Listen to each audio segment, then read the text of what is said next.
Ready when you are. Oh, there we are. Splendid. Hello.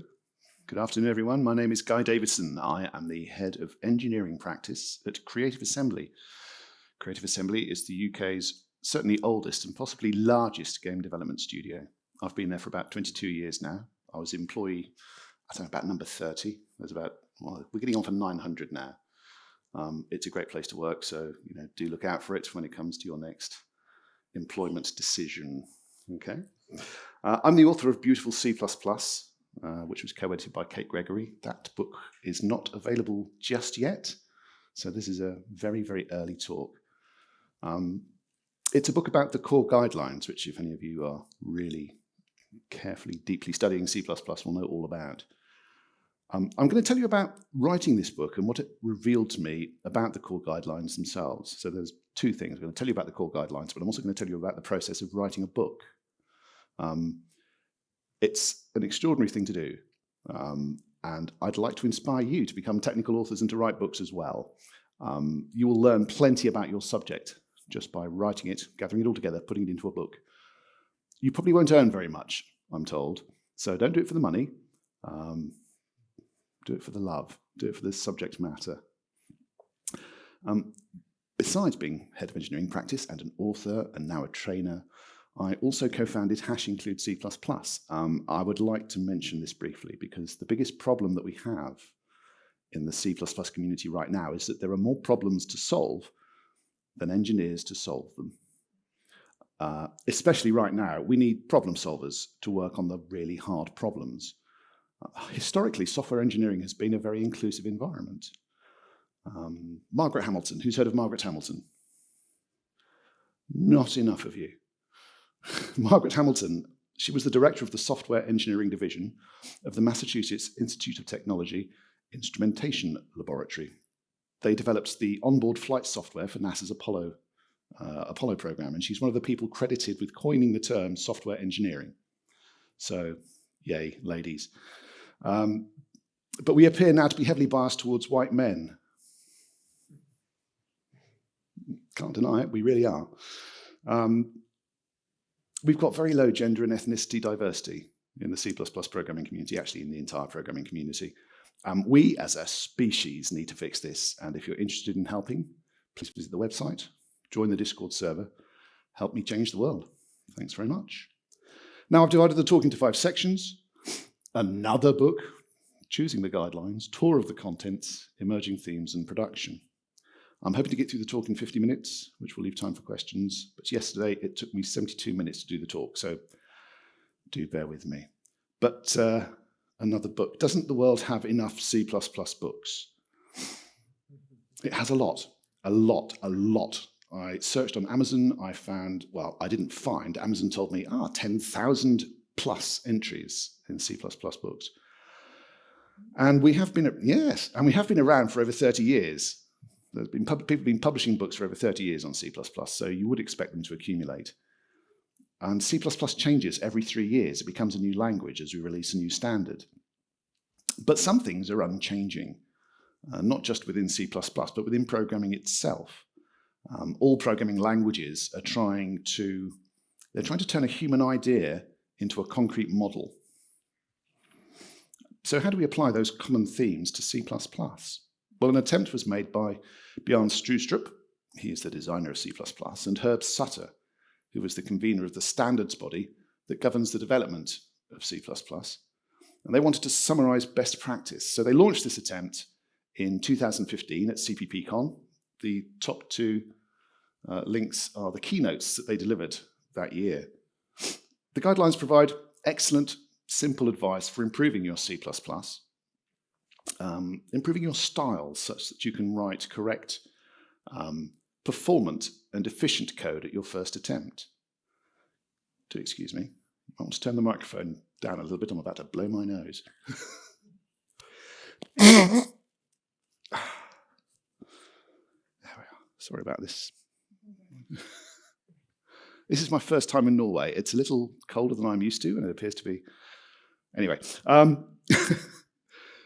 the core guidelines, they're the evolving guide that C++ practitioners need. It's available on GitHub. Pull requests are welcome. They really are. And there are a lot of guidelines, a lot, dozens, hundreds, thousands, tens, millions, billions of, there are a lot of guidelines. That's the point. They're divided into 22 sections, and those sections have names like interfaces, functions, concurrency and parallelism, performance, enumerations, all these kind of big picture topics. Now, a couple of years after they were launched, Kate Gregory did a talk at CPPCon. She gave a presentation about them, although she gave a talk about 10 of them. Again, there's the link at the top. Go and watch it. It will change your life if you haven't already seen it. And these are the 10 that she decided were really important and that would immediately deliver benefit to your coding.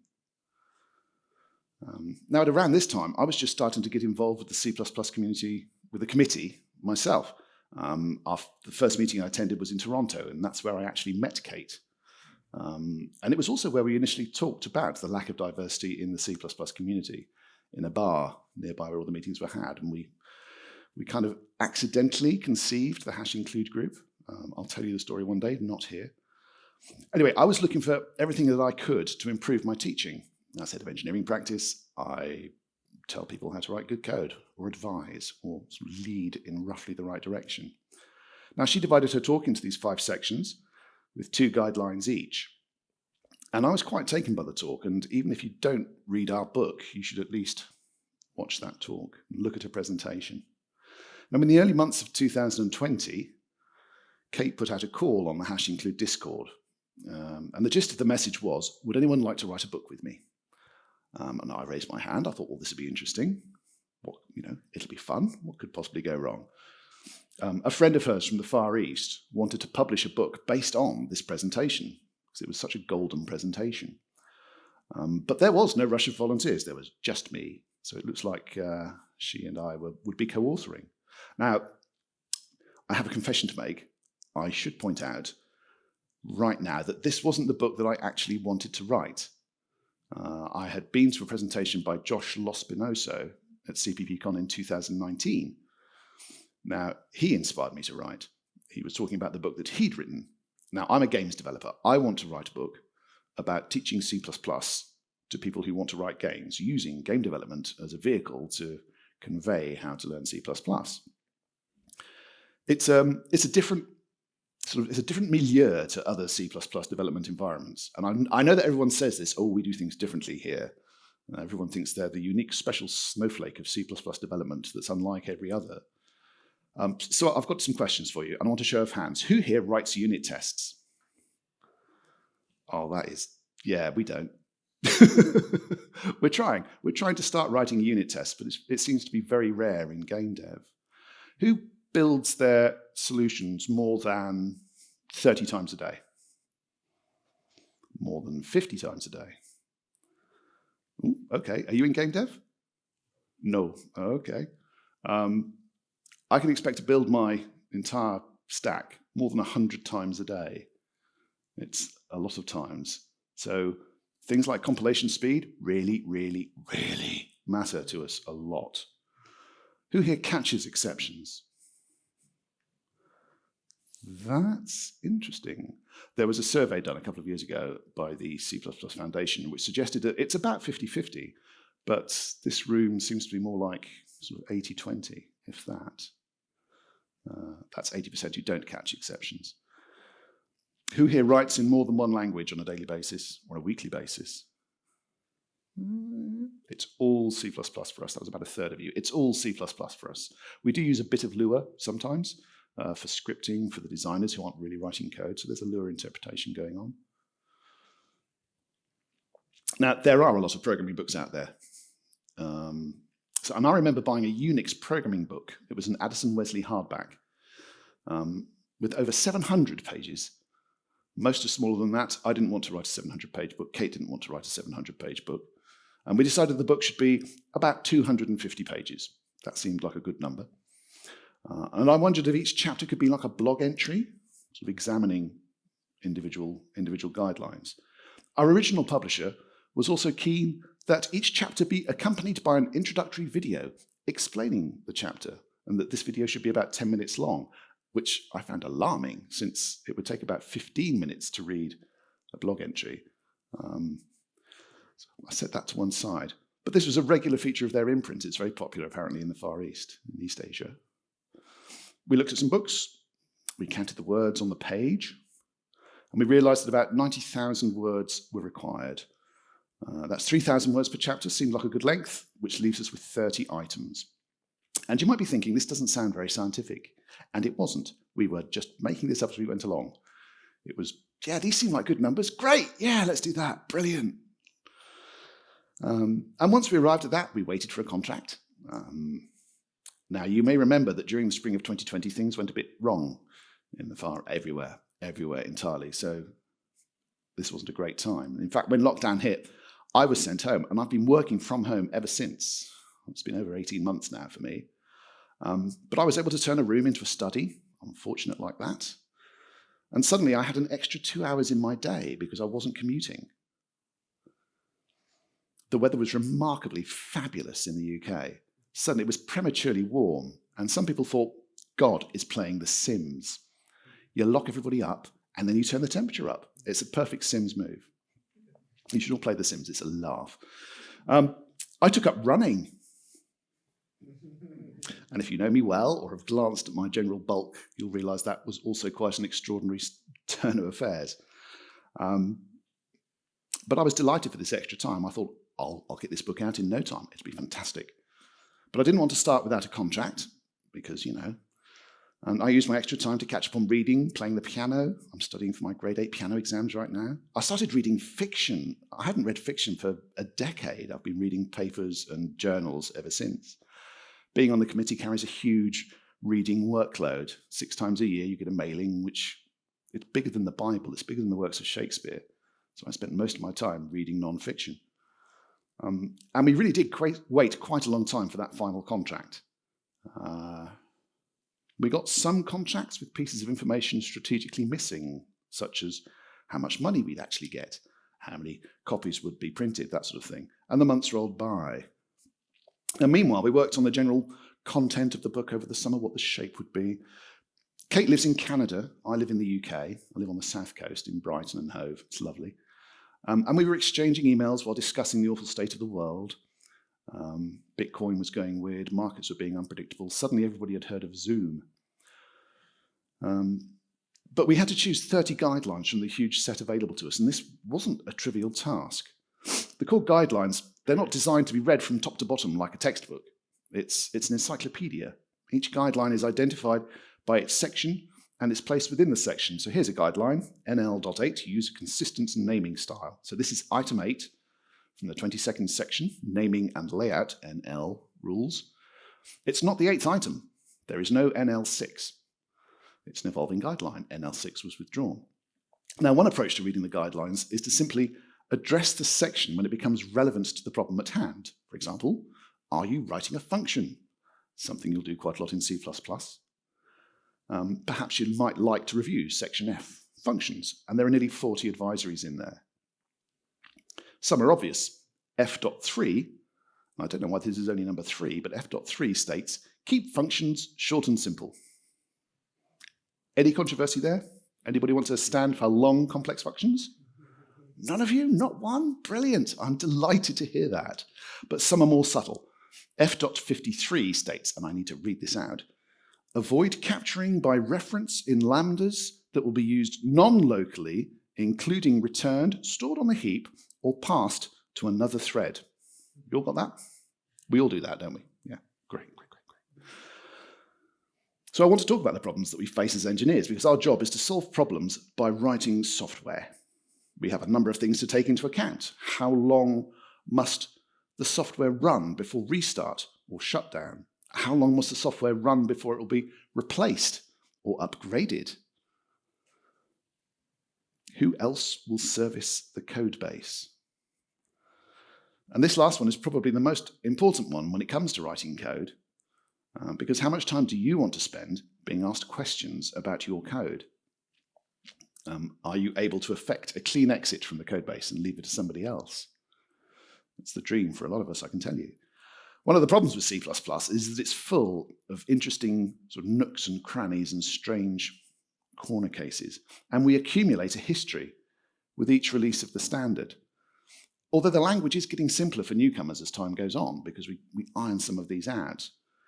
Those of us who've been using it for a long time, and I've been using it for over 30 years now, we have to unlearn some things and learn these new features, stay current, and use the latest idioms and paradigms. Now, since we're only choosing 30 guidelines, they need to be quite immediate and not too obvious. I can't write 3,000 words about keep functions short and simple. I can witter on endlessly, but it's not good reading, it's not good text. If I could find direct personal experience in the telling, then that would be so much the better. So the other constraint we gave ourselves was to match Kate's presentation structure. And as I mentioned earlier, 5 themes, we needed to parse the guidelines and see which, if any, of the guidelines would actually fit into them. So here's an example. Where would you put performance.19 access memory predictably? All right, show of hands. Oh. Number 2, don't hurt yourself. Actually, yeah, maybe so. But the thing is, I look at these, all right, who thinks we're going bike shedding is bad, which is all about making pointless decisions about things that we all know about? Or stop using that, or use this new thing properly.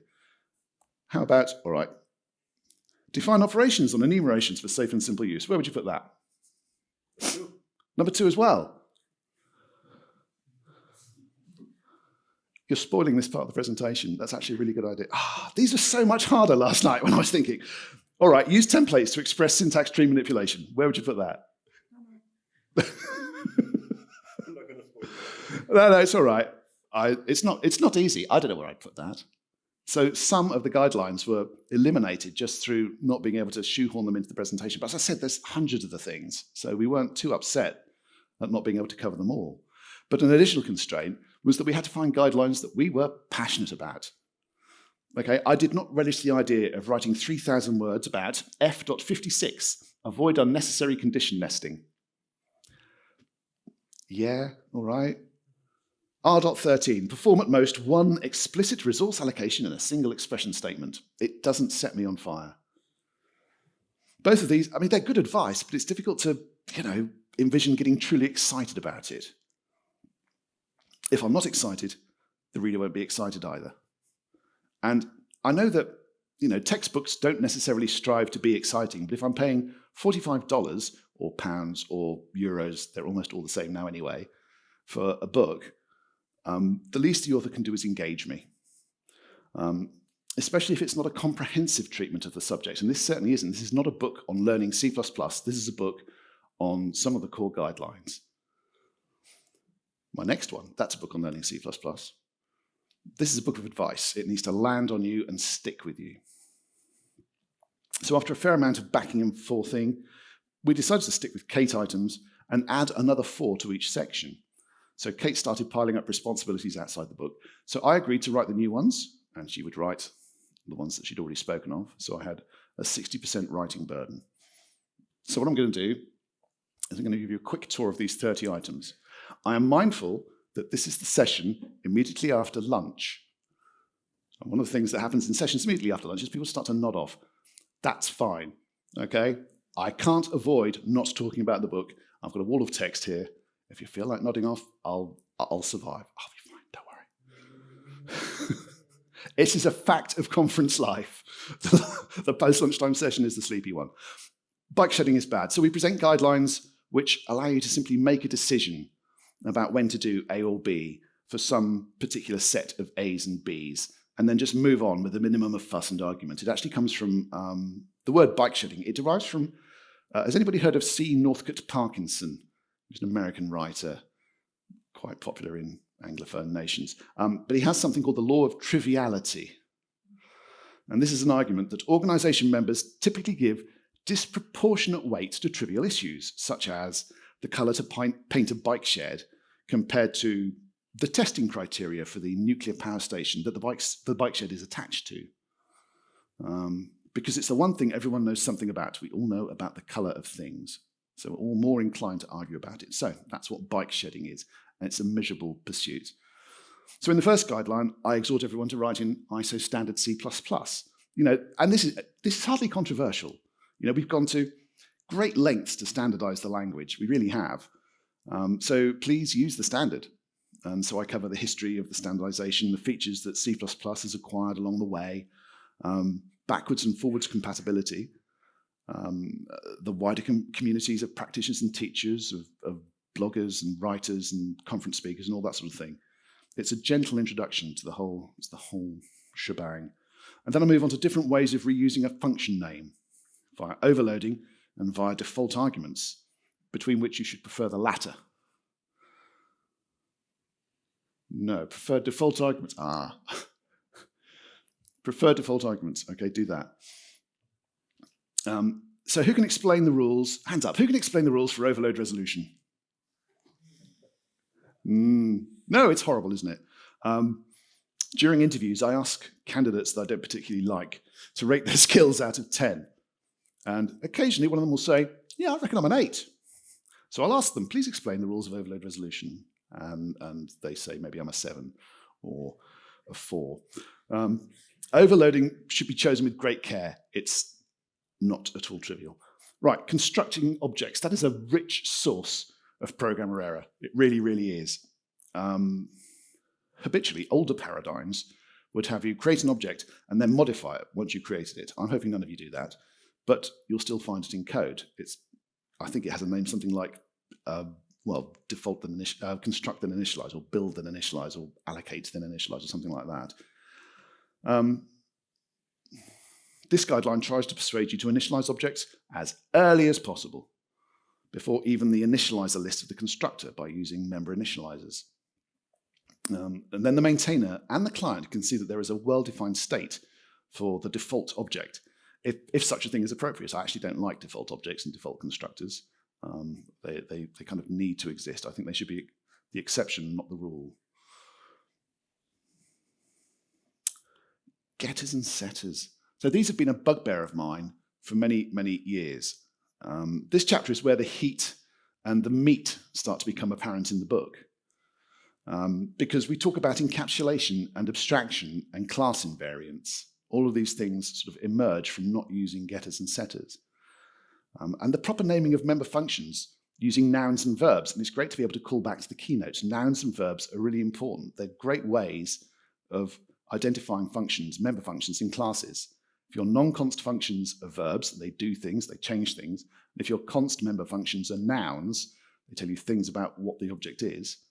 It'll make your comprehension of your API much easier. And I also look at the model view controller paradigm and attempt to persuade people to move away from this whole get set thing and move on to nouns and verbs. And then we move on to declaring a single name per declaration. Now, multiple declarations on a single line also annoy me. It's a hangover from the days of C, when you see int and then somebody will int and then blah, blah, blah, blah, blah, and then they declare 6 objects. Right away, that sort of highlights a potential abstraction. If you've gathered these things together for a good reason, then the chances are you've actually got an entire object there that means something separate from just that line of code and its utility within the function. If you're grouping names together, why are you doing that? You're discarding the potential for unearthing and surfacing an abstraction. This practice is outdated, it's unnecessary. Don't do that. Although if you have a counterexample, I am all ears. I'm always all ears. I don't want to be sort of dogmatic about this. But finally, for section 1, I go into the history of this misquoted piece of advice. Oh, Daniela, what is it? Do you disagree? I like this recommendation. Okay, good. I'm pleased.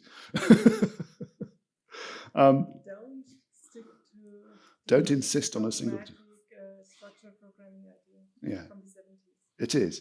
And actually, I did quite a lot of research into this because this is all about the sources of received wisdom. The core guidelines are an evolving document of best practice, and what was a good idea in 1998 may no longer be a good idea now. And in the case of single return statement methodology, I go back and look at assembly programming in the 1980s.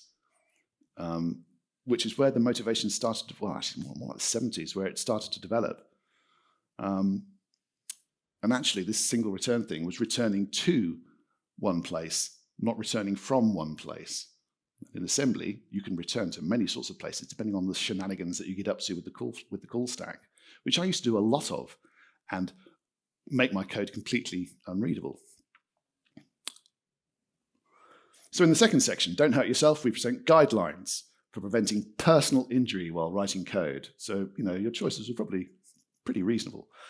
One of the problems with the residual complexity of C++ is that there are several places where you can shoot yourself in the foot with great ease. For example, it's legal to populate a constructor initialization list in any order at all. You can declare your initializations, but there's only one actual order. Your compiler will reorder those. So it's never wise to do that, even though it's legal. So in the first chapter, I really started to get into my stride about abstraction. And I contrast it with encapsulation and data hiding. These are three different things. And these three concepts are often used interchangeably. And that's frequently at the cost of clarity. So in this chapter, we build a command line parser, and we watch it bloom into a mighty complex of unmaintainable special cases. And that's often what happens with parsers. Special cases crop up, and you think, right, well, if this, and if this, and you end up with this massively nested function. And suddenly, through careful identification of the levels of abstraction of this parser, a powerful parser emerges which is trivially extensible without trapping the author in maintenance nightmare. At least that's my hope. Read the book and you'll find out whether or not this is true. So in the second chapter, we look at what happens when things start to get out of hand. So similar to the first chapter, where we had a function whose implementation just burst into life, here we have a function whose signature blooms like algae on a pond. Rising numbers of arguments implies scope creep. It means that you're starting to ask the function to do more and more things. Never a good idea. It blunts the meaning of the name that has been assigned to the function when you get scope creep. So as with the first chapter, paying proper attention to abstraction saves the day. ABI. Who knows what ABI is? Who doesn't know what ABI is? Who doesn't want to play this hands-up game? Okay, ABI, it's a contentious issue. It means application binary interface. And it stops us from making rapid, broad, and sweeping changes to the standard because backwards compatibility is one of our fundamental pillars. It's a pretty strong guarantee in the standard. Avoiding ABI problems is not a trivial matter. So we discuss some of the implications of ABI compliance, including the rather surprising impact of exception handling and how that can impact ABI. Initialization order does still catch people out. It needs to be drummed into students that there really is only one order of initialization. There can be only one. The number is one. It is not 2, nor 5, nor 10. It is 1. And I've had some really quite ridiculous conversations with people proposing things like deinitialization lists. No. Paired destructors matching constructors, that kind of thing, and other foolish ideas. But there is one and only one order of initialization, and I explain why quite clearly and at length in this chapter. Please do not ignore this. Next, I finally grasped the nettle of multi-threaded programming. It's still hard. It was pretty hard when Herb Sutter wrote The Free Lunch is Over. And it's kind of got easier, but it's still pretty hard. There's still lots of scope for getting things horribly wrong and spending an enormous amount of time trying to debug things. So one of the problems is that our toolkit in the standard library is insufficient. We should be thinking in terms of tasks and messages, really, rather than sharing data all over the place. Data races and deadlocks they're simple problems to describe. We all know what a data race is and what a deadlock is.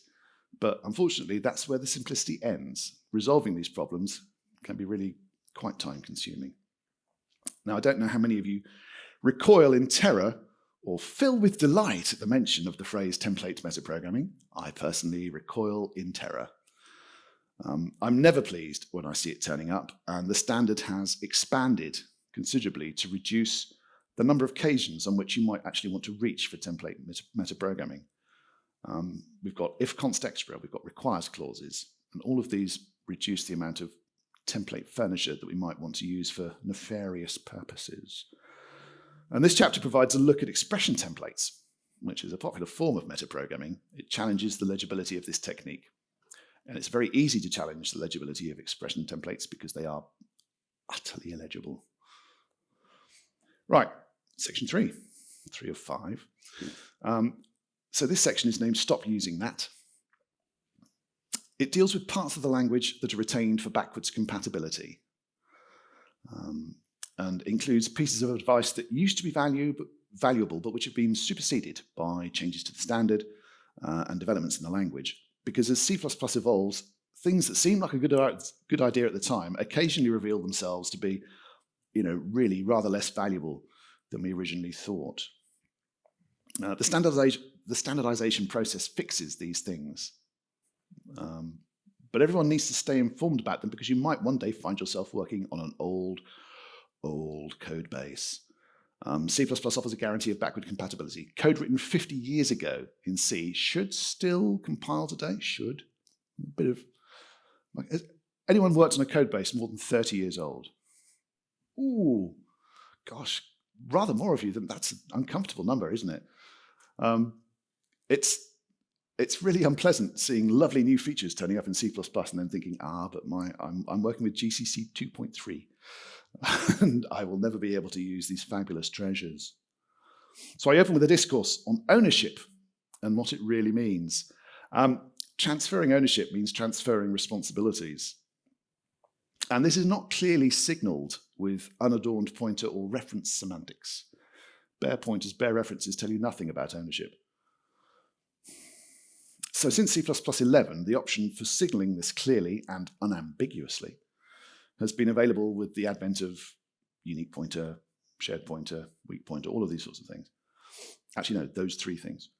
And I also properly introduced the Guideline Support Library. This is called the GSL as it's known, which ships with the Microsoft compiler. It's a helpful set of objects for enforcing the core guidelines. Global objects are bad, okay? Or do you all love global objects? Who loves global objects? Who thinks? None of you, great. Or maybe you don't want to play the hands up game. Okay, global objects are bad. Just believe me, they really are. And this knee-jerk piece of advice, though, is set under the microscope for careful examination. And this chapter highlights the difference between a singleton and a singleton pattern. The two are different, it turns out. It identifies the true nature of a global object. It raises the observation that good advice doesn't necessarily remain good advice forever. I hope that this book will be valuable for years to come, but it will be supremely arrogant of me to assume that this is a book of wisdom for the ages. It certainly can't be. Now, I started programming around the same time that Bjarne started thinking about C with classes. There was a time when my hand-rolled assembly could outpace a compiler, trivially, easily. But that's no longer the case, and it hasn't been since, late 80s, early 90s. And there are still coders who believe that they can outpace the compiler. Maybe they can outpace old compilers, but probably not today's compilers on today's processors. It may be true in very particular coding circumstances, but functions like memset and memcopy should be avoided unless you're dealing with buffers. Treating them as high-speed proxies for construction and assignment is completely inappropriate. I love const. Const is fantastic. My name is Guy Davidson, and I love const. You love const, great. Anyone else love const? Come on! Yes! Const is fantastic. Casting it away is an awful thing to do. It really, really is. So in this chapter, I cover the value of being able to divide a class interface by const and non-const functions to give a view and control interface. Your view interface is your const functions. Your control interface is your non-const functions. Nouns and verbs again. It saved our bacon during the development of Rome Total War back in the early noughties. The early part of this century. I get to talk about the last century quite a lot during the book, which is when I started programming. It's 2021. It's faintly disturbing. Last century work. Error handling, that's the Achilles heel of C++. we still haven't got it universally loved and adored. We don't have consistent error handling strategies. In fact, we have plenty of error handling strategies. And besides the original global state of Erno, I describe them all. I consider a variety of other options, but ultimately this isn't a happy chapter. Right, don't write using namespace at global scope in a header file. So we look at using directives. These are a plague, I tell you, a plague on any code base. It causes the inadvertent creation of overload sets, for one thing, which people don't quite realize. I used to have a function called clamp, and then it got introduced into the standard, and then I was destroyed because they had their parameters in a different order, and I had to work out which clamp was being called, and I hated my life. So don't do this. After writing this chapter, I realized I had effectively reproduced a blog post by Arthur O'Dwyer. It completely stuck in my memory, but he graciously permitted the inclusion of his material, so do go and read his blog, it's most enlightening. Okay, let's take a break for a quiz. 60% of the way through. Who's this man? Sorry? Munch. It is Munch. Who knew this was Munch? Norway's most famous artist, I believe. I'm led to believe. Okay, I do like to pepper some of my talks with art quizzes. That's the only art question in this talk, though. Right, section 4, use this new thing properly. So what we're doing here, we're contrasting the topic of stop using that with the title, use this new thing properly. Things like concepts, const extra, structured bindings. They all need care when being deployed. All the features of C++ do. C++ is an evolving standard, as I say. New things appear with each release, and they all require some teaching to back them up. Now, I'm not going to try and teach the entirety of C++ 20 in a 250-page volume. That's a fool's errand. But these guidelines do give you a flavor of how to apprehend novel features. So we start with what to do about returning extra information to a function caller. Now, in the error handling section, we look at the return domain. And it could be that your return type, all of the values of your return type are valid, which means it becomes very, very hard to signal an error. So special measures need to be taken under those cases to return errors. And if you don't want to throw exceptions, your options really do become quite limited.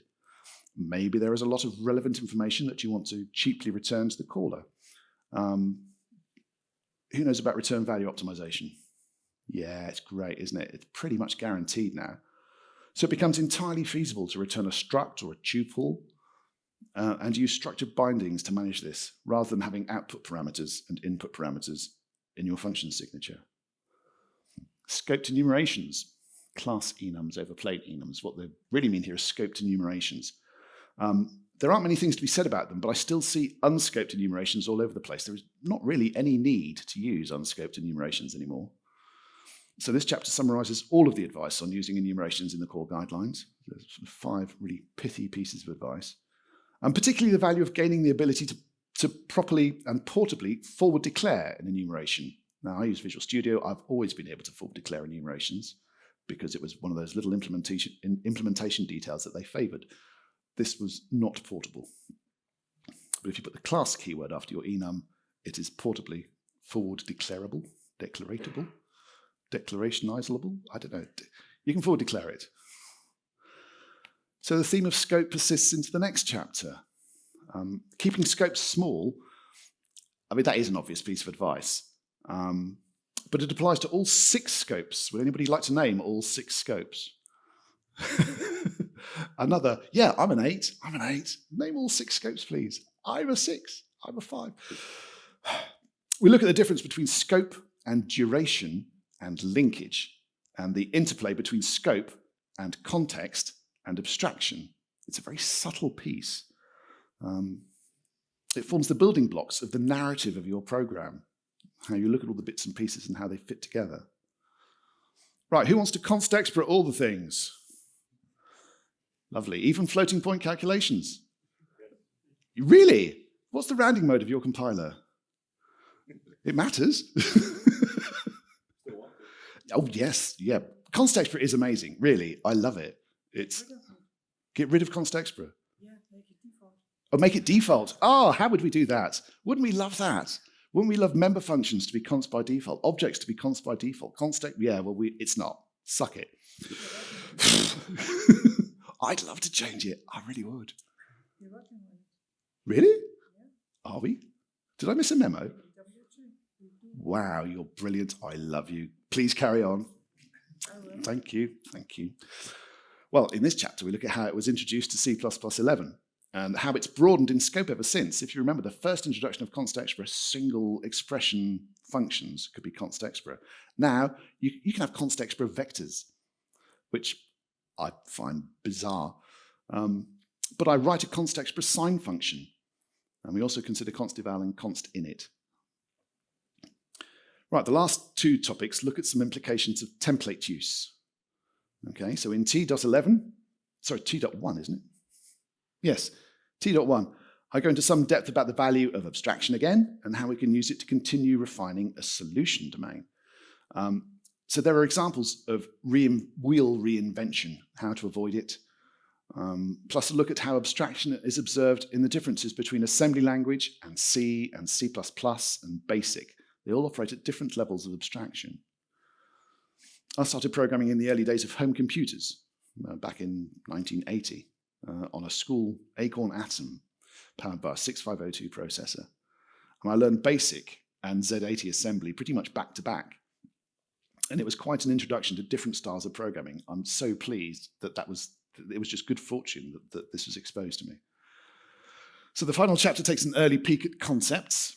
And I was rather nervous about writing this chapter because I have yet to try out concepts sort of in earnest, in anger, on a great big code base, because there are not many compilers that actually support concepts fully and thoroughly.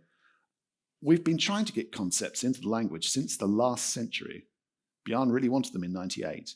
He really wanted them in C++11. It didn't happen. It's a big deal.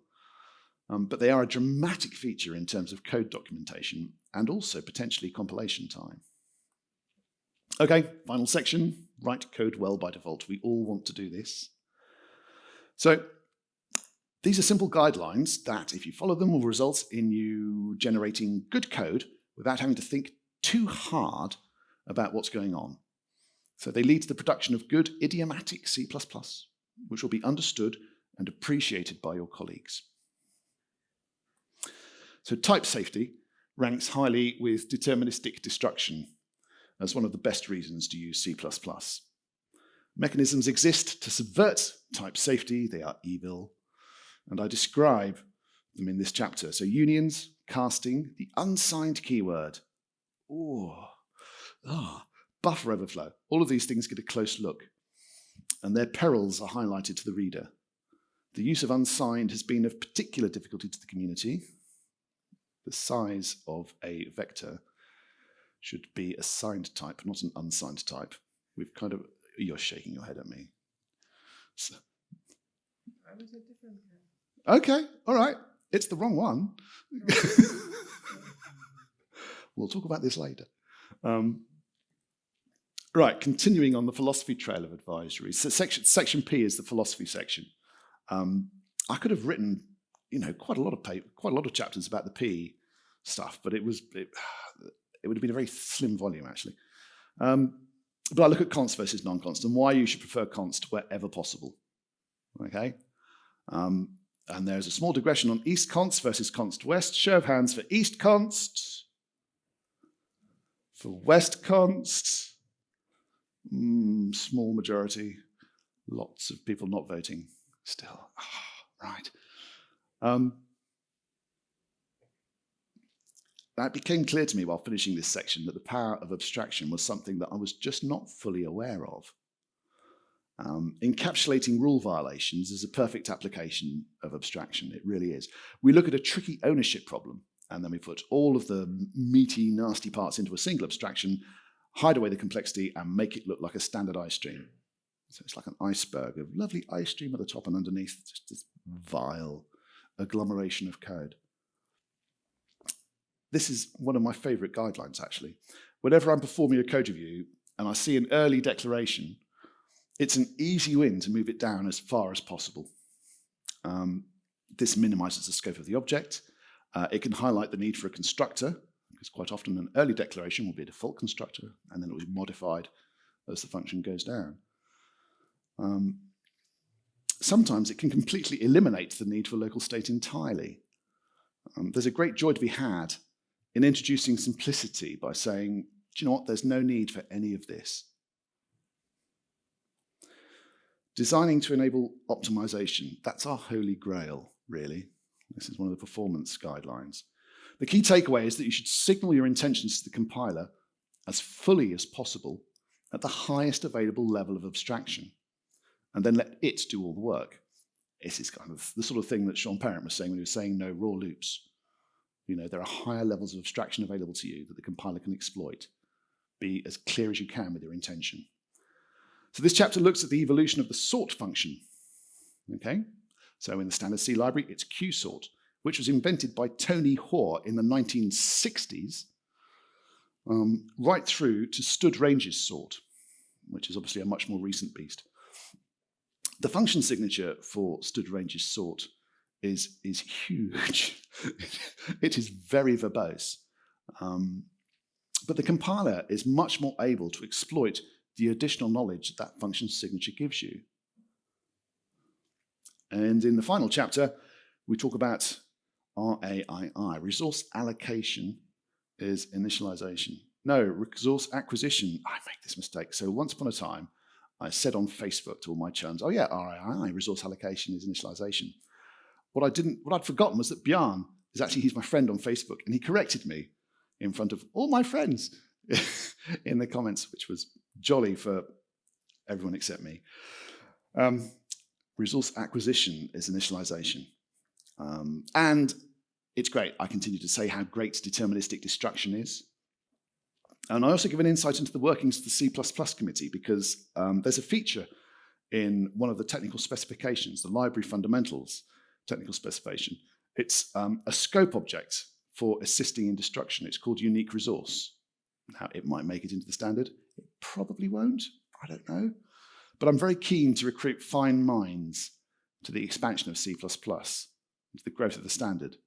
Okay, there are still nooks and crannies that need filling, that need ironing out, that need fixing up. If only for vocabulary reasons. We still don't have a matrix class, for example. I'm working on that. But Python, who uses Python? Yeah, lots of you. Python is absolutely eating our lunch when it comes to matrices and linear algebra. There's no need for that. Now, I've been writing code for a long time, as you've probably guessed, over 40 years now. And I've been reading textbooks about programming for a long time as well. The first one was probably the ZX81 Sinclair Basic Programming Manual, which taught me how to use basic keywords. I took a maths degree, and there was a computing component. So it was 1/4 computing, 3/4 maths. Over time, I have found that degree somewhat wanting. It was low in content. Kind of what I'm saying is I have no formal training in computer science. I'm a mathematician. I'm not a computer scientist. And I've read a lot of books, but only ones that interested me. You know, nothing as impressive as a formal curriculum. I've just read the books that have taken my fancy. And this has some interesting side effects. I've never properly studied databases. You know, I'm 54 years old. I've never really got in there and study databases. I just use them. I've simply picked things up as I've gone along. Now, there are some words that are bandied around quite often in the field, like cohesion and coupling and encapsulation and data hiding, and I sort of know what they mean in a roundabout sort of a way.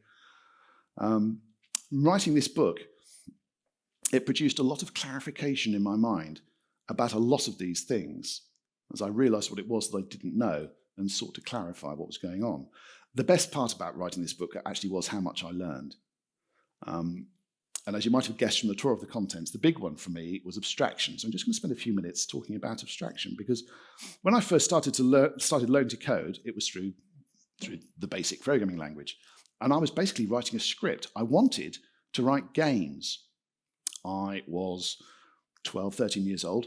I understood very well how games worked. I was at arcades as much as I could be. I was playing Space Invaders and Asteroids and Pac-Man and all the lovely retro games of that era. The pool was strong and it was expensive, and a week's pocket money would last me about 20 minutes in an arcade. So writing games seemed to me the best way forward. They're very particular pieces of software because rather than taking a command line and some input and then yielding some output, they're actually, they are interactive programs. So my first experience of programming was writing interactive software. They collect, so games will collect input on every frame, every display frame, and then they'll update a model of the world, and then they'll produce a display frame. And nowadays, that'll happen in 16 milliseconds. And when I started writing games, I'd write a big loop, I'd collect inputs, and I'd update the world, and I'd draw a frame, and I'd repeat as necessary, even in BASIC, over a rather longer time. And this greatly coloured how I apprehended programming. The idea of small composable programs, Unix style with a pipe operator, was completely unknown to me. But that's a very particular way of writing code. It doesn't match with developing in large teams, for example. All the complexity was bound up in iteration, and the notion of finding similarity and generalizing functions was rather alien. And I remember encountering classes and member functions for the first time, and I tended to treat them as vessels for data. And I thought, well, what are these for? And I wasn't really sure what member functions were for, other than to hide states so that I could stop other people from, fiddling around with it whilst I wasn't looking. And I heard the word encapsulation. I thought, oh, that's what I'm doing. I'm doing encapsulation. Clever me. Yay. Don't I know stuff? The three pillars of object orientation, which I heard about in the early 90s, were polymorphism, inheritance, and encapsulation. So I realized I must be doing something right. I'm writing object-oriented code. But I discovered I wasn't doing that. I was data hiding. How marvelous. I was doing things without realizing that they were the right thing to do. But the thing is, data hiding and encapsulation are visible manifestations of abstraction. Abstraction comes from the Latin abstrahere, which means to draw out from. When you create an abstraction, you are eliminating complexity. You're hiding it behind something public-facing. So think of a CPU. A CPU has billions of transistors, and I'm not joking. The EPIC Rome from AMD contains nearly 40 billion transistors on a single die. Actually, if you like big numbers, it was estimated in 2018 that the number of transistors that had ever been made was 1.3 times 10 to the power 22. That's how many transistors have been made. That's 13 sextillion, for those of you who like that. Sextillion is not a word you use. There are very few things that you can ascribe that to. But controlling those transistors, those 40 billion transistors, represents an extraordinary amount of complexity. But fortunately, chip manufacturers give us a programming language, machine code, and they give us meaningful instructions to translate translate into machine code, assembly language. So assembly language will map to machine code, and that machine code will control the CPUs. But that's the public-facing part, the machine code, or the assembly language, actually. That's probably the public-facing part, is the abstraction to the CPU. And with a handful of instructions and a program counter, we can apprehend the vast complexity of a CPU. Does anyone write code in assembly day to day? No, probably good. It's not as fun as it used to be. I learned 6502 and then Z80 and then 68000 and x86, and it's all horrible, all of it. I loved it at first. Writing super fast stuff compared to my basic programs in assembly was a real thrill. But my basic programs were much easier to understand. They eliminated a lot of the complexity involved with assembly programming. For example, in assembly programming, if you want to jump somewhere for the purposes of iteration, you have to know how many bytes you want to adjust the program counter by, which is fine until you want to change the loop. And then you have to recalculate all of your jumps because you've suddenly made your code a little bit larger. In my day, most assemblers came at the time with ways of labeling points of code, so you didn't have to do it would do the calculation for you. But nonetheless, that is one of the problems. Actually, that was an abstraction. Give me labels and positions, and that piece of, and an assembler, that was an abstraction that hid away the complexity of calculating how far I had to jump. My basic programs could jump and loop, and they handled all of the program counter stuff for me. So the complexity of performing calculations on a range of instructions to establish their size was eliminated by the use of line numbers and goto. That's an abstraction. But this did not come for free because BASIC is an interpreted language. Every instruction was interpreted at runtime. Even if being executed 1,000 times before, it was still reinterpreted. And this was a time-consuming process. And when I discovered C, I realized what had been going wrong. I could almost treat C like a macro assembly language.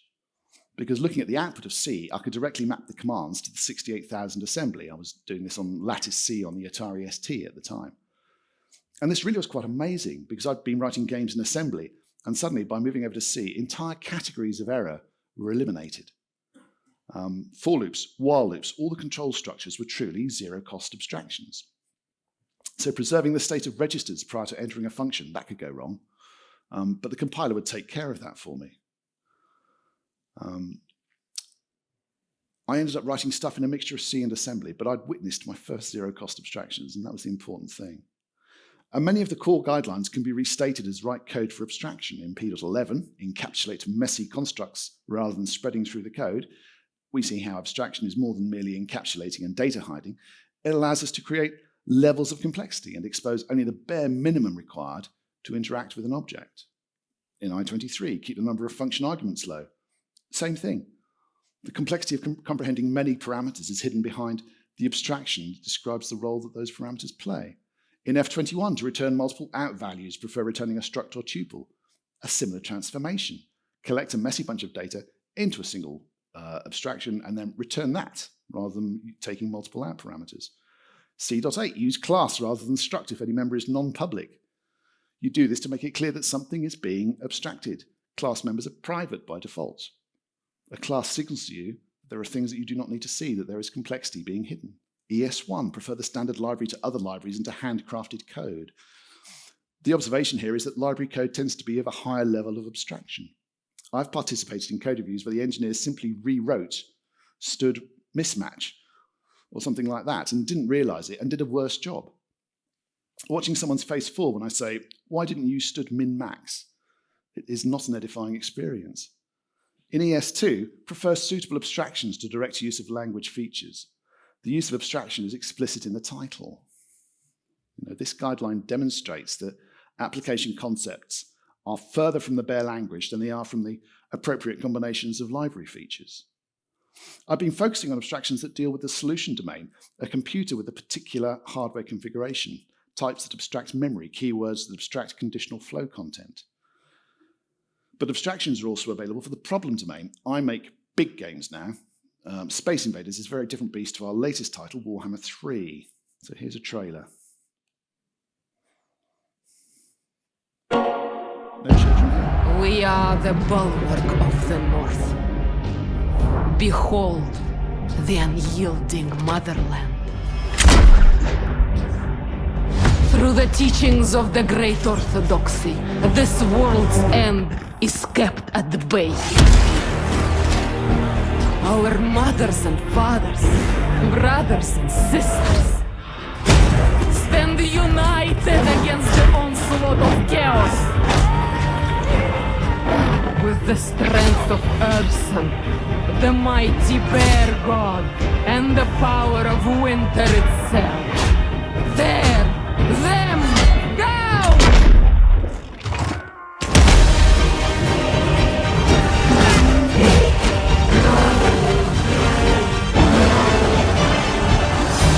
Join us!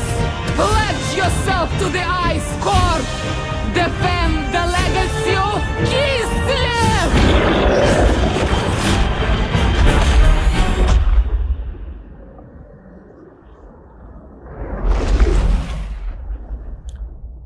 So do come and work for us if you like that stuff.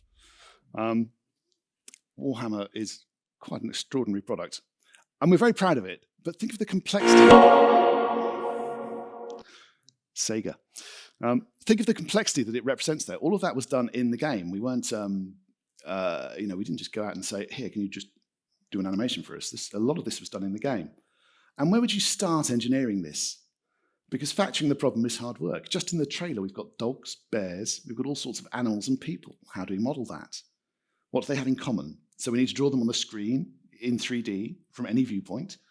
So that means we need models, and we need sets of things that they can do, and animations to represent those things, and textures to bring those models to life. So we have a bear, which has a model and a position for that model in the world, and an animation describing what it's doing now, and other data like how healthy he is. And we need to schedule their actions so that they look alive. We need to decide what those actions are going to be. And this all falls under AI. So we need an AI controller that knows about all the bear objects and makes them behave in a sensible way, credibly, like a bear army, or how you might imagine a bear army would behave, because obviously there are no bear armies.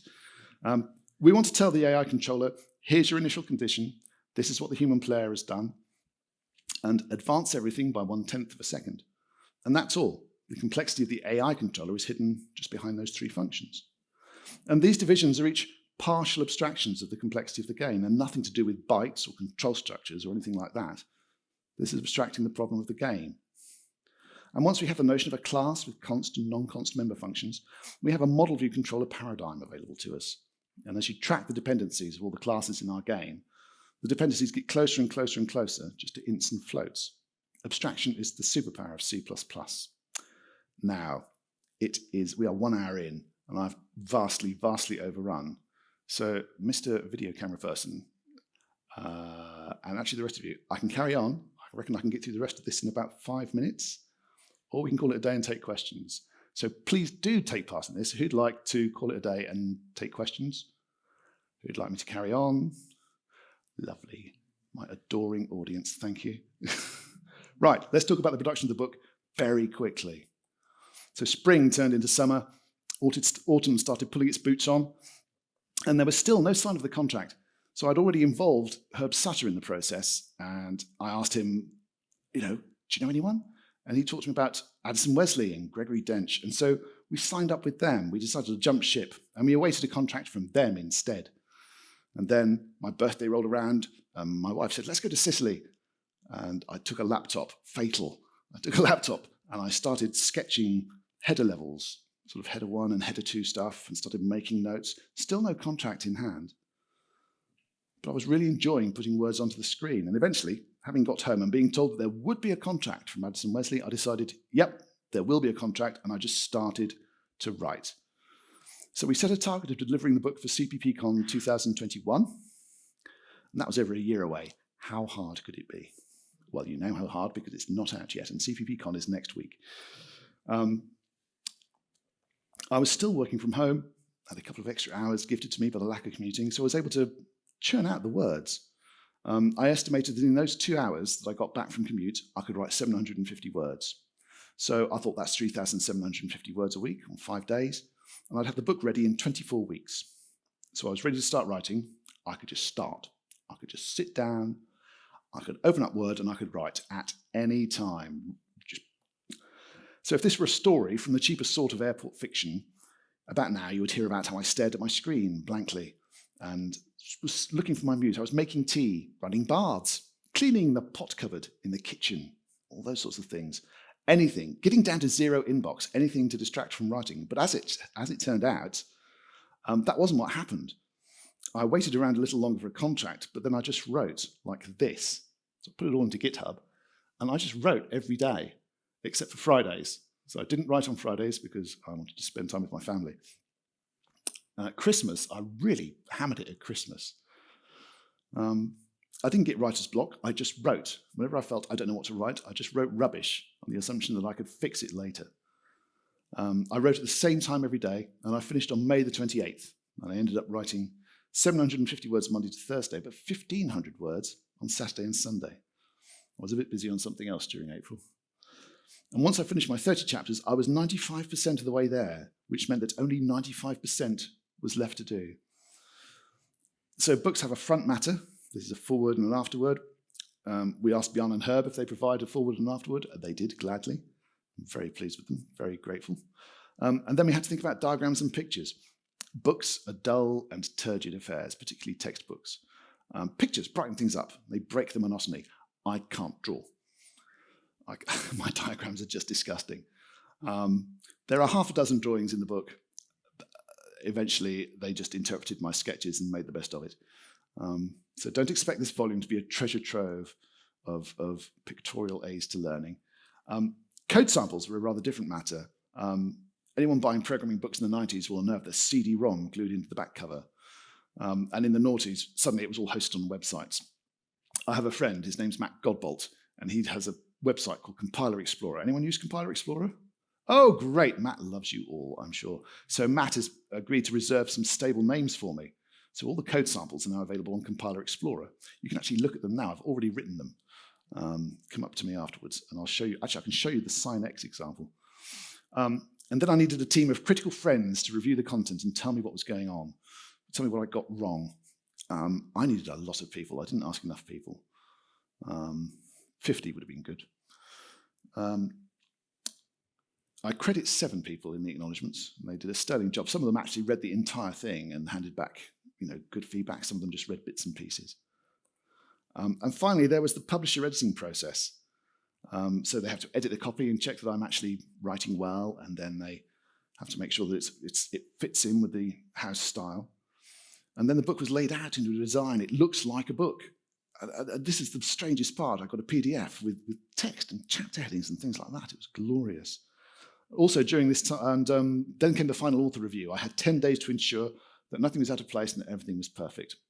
10 days is not long. I actually do have a day job, but I succeeded, and that takes us to last Friday. And during this time, I was also given some cover sketches to ponder, and we've settled on a cover sketch. So if you want to get your cameras ready, that's it. Needs a bit of a lining here and there, but that's pretty much what you should see on your bookshelves in the middle of December. I've still got to make an index pass. The back cover needs to be finalised, but that's the story of my book. That's the book that you should be giving to the geek in your life for this Christmas. So I do hope the story's been informative, and that maybe you'll be inspired to share the things that you've learned. Write your own book. It's a quite transformative process. I really do thoroughly recommend it. Thanks very much.